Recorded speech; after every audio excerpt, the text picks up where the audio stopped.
Fast drafting my work in progress, day 25. As of 3:30 this afternoon, I wrote the last sentence of my first draft. This one is a little bit under 50,000 words, but I do need to go back and do some revision because I dropped a couple of things, so I'm pretty sure it will be closer to 60,000 by the time the second round is done. But the fast drafting portion of this is done, and I am so relieved. My day started with me getting my edits for Restless Spirits 2 back early, which threw me off a little bit because I wasn't ready for that. I was expecting it maybe tomorrow afternoon. I don't know if I mentioned, but today is April 30th. So tomorrow is gonna be May, if you've seen that meme going around, like it does every year. But, I feel so relieved. Writing that last sentence is always such a rush, and that may not be the actual last sentence of the book by the time it goes to the editors. But for now, I've done my duty, and the first draft is done, and I did add not a paragraph. I'm a little tired. I added a chapter after statehood to kind of wrap up the story. It actually takes place, 6 years after. And I wanted to give a little bit more detail about the various things that I was talking about throughout the course of the book without having to go too much into detail about them as they were happening. So it was just more of the main character's reflections on what had happened. And I chose the laying of the cornerstone of the Nevada State Capitol building in June of 1870 as the ending date of my book. And so it starts in August of 1863 and ends in June of 1870. So it's a pretty decent amount of time to cover, and there are a lot of historic events. That's why I know when I go back to fix a few of the things I dropped, there will definitely be a lot more words added to this draft of the book. So my plan tomorrow will be to settle down and work on the edits for Restless Spirits Book 2. I don't think that will take too long, maybe a couple of days, I hope. And then I will probably go back to getting my books confused. Having two going at once is a little bit confusing. Once I get Restless Spirits Book 2 into the proofing queue, I will then go back to Battleborn Bride and fill in those gaps. And I think I mentioned yesterday that I want to maybe shorten the chapters a little bit. So I'm going to need to figure out the chapter beats and breaks and get those smoothed out. But I still have until May 13th to work on this. I do want to get it to my editors actually on May 12th because on May 13th, JT and I are actually going to be leaving town for a little bit. We're taking that quick trip to Utah. So Battleborn Bride will go into edits as we're leaving town. And then it's a very short trip. And then by that point, hopefully Restless Spirits Book 2 will have been through the proofing queue. I'm not sure what the wait is right now for proofing. It was, I think it was several weeks a while back. So I'm not sure how busy the editors are at this particular moment, but I'm hoping it's not too long a wait because I still do want to release Restless Spirits Book 2 in June, hopefully by the middle of the month. When JT and I get home from our little trip, I'm going to be starting a cover contest for Restless Spirits Book 2. And that will consist of me going onto a site called 99 Designs. It is affiliated with Vistaprint, and that's a place where artists can submit ideas to authors for book covers.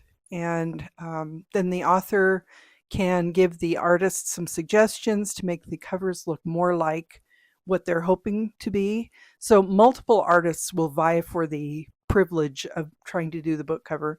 And I'm going to see if I can contact the artist who actually did the cover for Restless Spirits Book 1, because I want to see if I can get consistent covers for these books since I'm doing them as a series. So I think the cover contest usually takes a couple of weeks. It goes in various rounds. Everybody submits their ideas for the cover, and then the author either accepts or rejects them. I'm still a little excited. The author either accepts or rejects them, and the ones that are accepted go into a second round, and more tweaking of the covers will happen until the author decides which one they want to use for the book. Once that is done, then the artist provides the author with files for both the ebook cover and for the wrap of the paperback. So that is a very important part of the process, obviously. And once I get the proofed copy of Restless Spirits Book 2 back, I will be also doing any quick cleanup in case they find anything in the proofing, and the editors will run a macro to make sure all of the punctuation and everything is correct. And then once that is done, I can format the book, and hopefully I will have my cover ready by that time so that I can put the book together and order an author proof of the paperback. And that way, I can make sure that the book is ready to go and really decide on a specific publication date, because I'm thinking around Flag Day, but I'm not entirely sure if it will be ready to go by June 14th. So we'll see. But in the meantime, while all that's going on, Battleborn Bride will be with my editors and with my beta readers. So while I'm working on finalizing all of the tasks I need to do to get Restless Spirits Book 2 published, I'll also be editing Battleborn Bride. So my excitement is not quite done yet. Once Restless Spirits is actually ready to go, I have it uploaded, I have the release date, and get to that point in the process, then I will be focusing primarily on Battleborn Bride. And I will then also start working on my Spooktober poems with my typewriter. But the typewriter will not be touched until Battleborn Bride is far enough along that I feel comfortable not focusing so much time on it, because I still do need to do a bit of work, and I want to do all the back matter that I've mentioned I would like to include, like the bibliography and a list of historic figures and things like that, questions for readers. So I will be working on Battleborn Bride for quite some time yet, and my hope is that it will be ready to go by August, when I will have already done also a cover for it. I'm going to play with my own graphic design for the cover, but I don't know how well that will turn out. So it may be that I might try to do my own design and then put that up as inspiration for artists on 99 Designs, and have someone maybe do something a little bit more professional looking than I can manage. We'll see how that goes. Because I really do have a very specific idea of what I want the cover to look like, and colors and everything, and kind of font ideas and all of that very specifically for Battleborn Bride. I really have very little idea of what I want the cover to Restless Spirits Book 2 to look like, except that I hope it coordinates with Restless Spirits Book 1. And I did have the colors on Restless Spirits Book 1 be very vibrant because of the Virginia City fire. But with Book 2, things are going to be a little darker and more somber. So I'm hoping to maybe have the same colors from Book 1 used as highlights for the darker and more somber color. But I'm not sure how that's going to work out just yet. And I will kind of walk you all through that process as it's happening. And it's going to be a lot. It already has been a lot. But for now, I can actually just take a breather, and I'm getting my video done early today so that I can upload it. And I plan to actually just relax for the rest of the evening and kind of get my thoughts together about what I may have left out of Battleborn Bride. I'm so tongue-tied right now.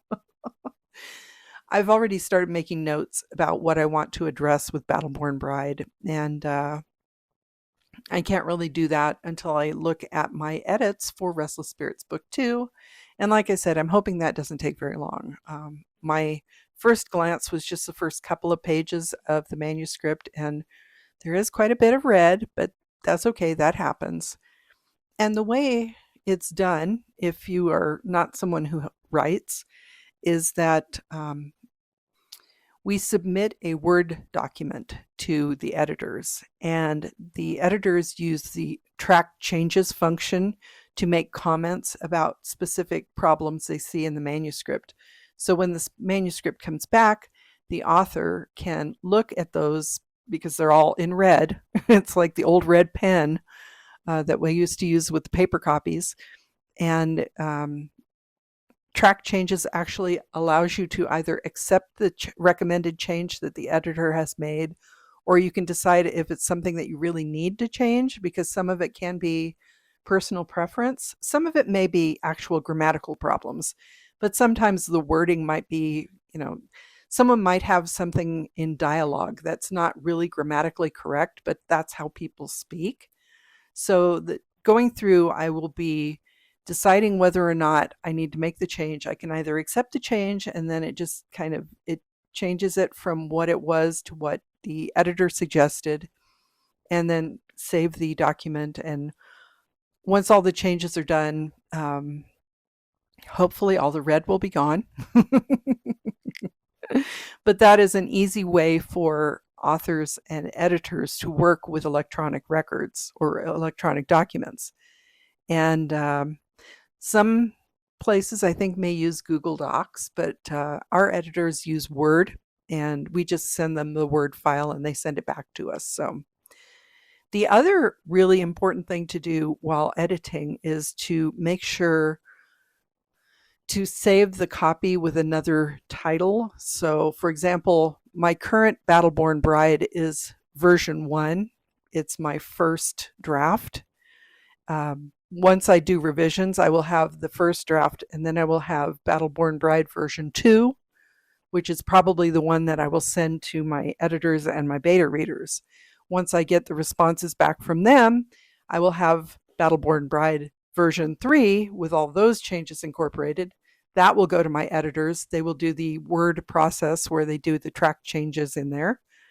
Then I'll have a version 4, and hopefully at that point it should be pretty clean so that I shouldn't have to do other versions. But it is important to keep track of versions, because I know of authors who have accidentally uploaded the wrong version of their manuscript, like maybe an unedited version.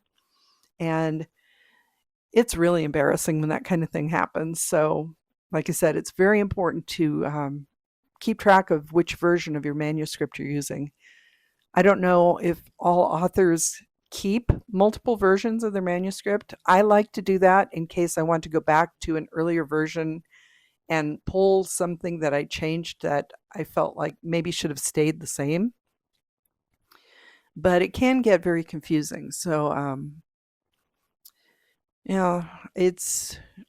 like I said, I still have a lot of work to do on both manuscripts, but I'm getting much closer than I was, and I'm really looking forward to taking a few hours to just chill out, because it's been a very interesting experience doing this whole fast drafting process. I think what I will end up doing eventually, once all of the books are ready to go, is I may come back to my fast drafting playlist and compile a fast drafting Battleborn Bride video using snippets of these videos that I've been doing for the past 25 days. And that way there can be one video in particular that encompasses this entire process. And I think when I do my future manuscripts going forward, after I do Restless Spirits Book 3, which basically the first draft is already written and has been sitting around for years at this point. But the book that I start after that, I will once again do the fast drafting process, but I think I have a better idea of how I will be approaching that one, and I think it will be a much smoother process. We'll see how that goes. What I imagine and what actually happens don't always coincide. Anyway, I think I've been blabbering long enough. I am hoping to, like I said, just relax for the evening and then settle down for more editing tomorrow. So I will be switching back to the editing my work in progress playlist. Oh, and then eventually I will probably be dropping these two playlists for the moment and doing other things because I feel like this is all I've been doing for a while. So I need a little bit of a mental break, even though I still need to continue writing on a regular basis and be consistent about it so that I don't have so many things pile up on, you know, kind of on top of each other at the same time. I really don't ever want to do this with the two books at the same time again. But I do feel very accomplished today, and I'm looking forward to the next steps of the process. So thank you once again for joining me on this adventure. I hope you're having a wonderful day. I hope that you've had a great month of April. I can't believe today is the last day, but like I said, tomorrow's gonna be May. Yes, May Day. And we're heading into the final few weeks before the summer season starts. So lots of fun things coming, and I hope to share them with you as the rest of the year plays out. So thank you again. Looking forward to seeing you tomorrow in May. And otherwise, I hope you have a great evening. I'm Cassidy Carson, and this is The Life of a Writer. Take care.